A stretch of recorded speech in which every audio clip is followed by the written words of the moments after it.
Saya Adi Septriansyah dengan NIM 123140021 dari program studi Teknik Informatika. Di video ini saya akan menjelaskan dua algoritma CPU scheduling, yaitu First Come First Serve (FCFS) dan Shortest Job First (SJFF) non-preemptive, lengkap dengan simulasi, perhitungan metrik, serta perbandingan performanya. CPU scheduling adalah proses penjadwalan proses-proses yang ingin menggunakan CPU. Sistem operasi akan memilih proses mana yang akan dieksekusi lebih dahulu berdasarkan algoritma tertentu, agar penggunaan CPU menjadi seefisien mungkin, dan sistem tetap berjalan dengan adil dan responsif. Cara kerja CPU scheduling adalah dengan adanya CPU scheduler. CPU scheduler adalah komponen dalam sistem operasi yang menentukan urutan proses dieksekusi. Setiap proses adalah program yang sedang berjalan dan membutuhkan waktu CPU untuk menyelesaikan tugasnya. Untuk mengukur efisiensi algoritma CPU scheduling, kita menggunakan beberapa metrik penting. Waiting time adalah waktu total proses menunggu di ready queue, dihitung dari completion time dikurangi arrival time dan burst time. Jadi analoginya seperti proses menunggu di antrian untuk dieksekusi oleh CPU. Response time adalah waktu sejak proses masuk ke sistem hingga pertama kali dijalankan oleh CPU. Jadi hanya masuk ke sistem saja, tidak perlu diselesaikan.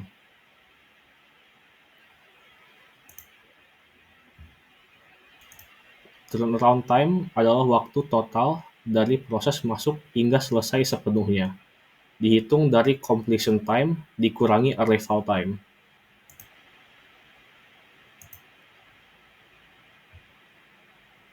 Beberapa algoritma CPU scheduling umum antara lain FCFS yang menjalankan proses berdasarkan urutan kedatangan, SJF non-preemptive yang memilih proses dengan burst time terpendek dan menjalankannya hingga selesai, Run Robin dengan time quantum yang sama untuk setiap proses, Priority Scheduling yang menjalankan proses berdasarkan prioritas, dan Multi-Level Feedback Queue yang mengatur proses di beberapa antrian dengan mekanisme berpindah antar level.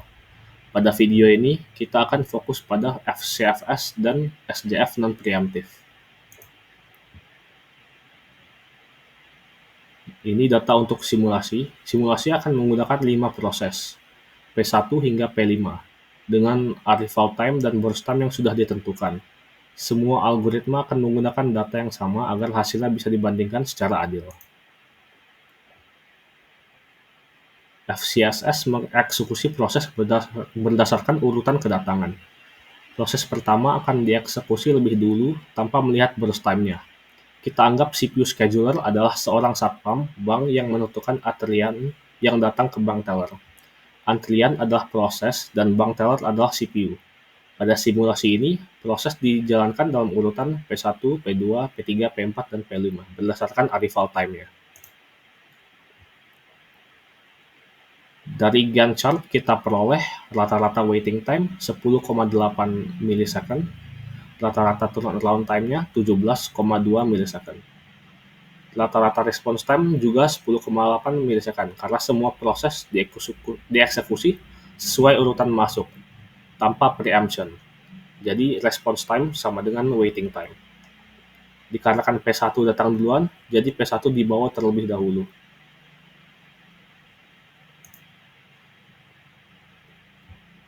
Ketika P1 sudah selesai, 10 ms sudah berlalu, dan berdasarkan arrival time, P2, P3, P4, dan P5 sudah datang. Maka proses dieksekusi berdasarkan siapa yang datang duluan. Kelebihan FCFS.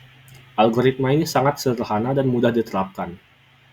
Bersifat adil berdasarkan waktu kedatangan atau arrival time. Namun FCFS juga memiliki kekurangan, yaitu terjadinya convoy effect, di mana proses besar menunda proses kecil yang sebenarnya bisa selesai lebih cepat. tidak cocok untuk sistem interaktif karena tidak responsif, karena terlalu lama menunggu proses selesai terlebih dahulu. Tidak mempertimbangkan durasi proses, burst time, sehingga kurang efisien. Berikutnya adalah algoritma SJF non-preemptive. Algoritma ini memilih proses dengan burst time terpendek yang sudah tersedia saat CPU idle. Dalam simulasi ini, urutan eksekusinya menjadi P1, P4, P2, P5, dan P3. Kenapa tidak P4 duluan? Padahal P4 paling pendek burst time-nya. Karena P4 pada 0ms belum datang dan sistem hanya memilih proses terpendek dari semua proses yang sudah datang. Karena pada saat P1 selesai, semuanya sudah datang, dilihat di chart pada 10ms, maka scheduler memilih P4, P2, P5, lalu P3.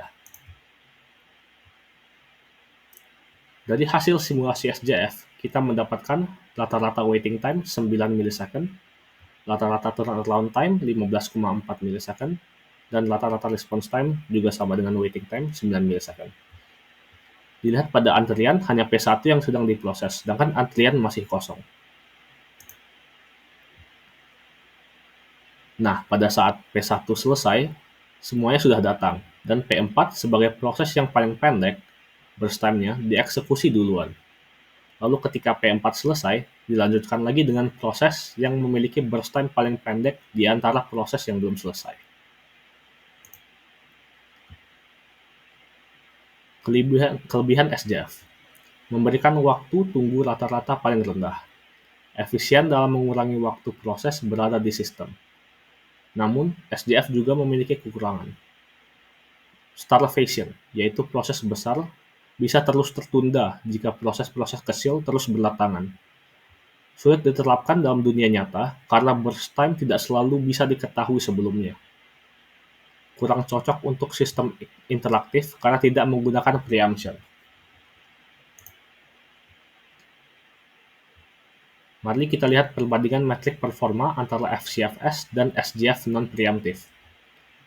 Algoritma average waiting time-nya yaitu 10,8 dan 17,2. Sedangkan untuk SJF non-preemptive, average time-nya 9 untuk waiting time dan 15,4 untuk turnaround time. Hasil menunjukkan bahwa SJF lebih unggul dalam efisiensi waktu dibandingkan FCFS. Kesimpulannya, SJF non-preemptive menghasilkan waktu tunggu dan waktu penyelesaian rata-rata yang lebih rendah dibandingkan FCFS. Namun FCFS lebih sederhana dan adil dalam urutan datang, meski rawan convoy effect. Sebaliknya, SJF lebih efisien, tapi rentan starvation. Pemilihan algoritma terbaik sangat bergantung pada kebutuhan sistem. FCFS cocok untuk sistem batch sederhana yang tidak terlalu memikirkan efisiensi. SJF cocok untuk sistem yang mengejar efisiensi tinggi. Sekian penjelasan saya tentang algoritma CPU scheduling FCFS dan SJF non-preemptive. Saya akhiri. Wassalamualaikum warahmatullahi wabarakatuh.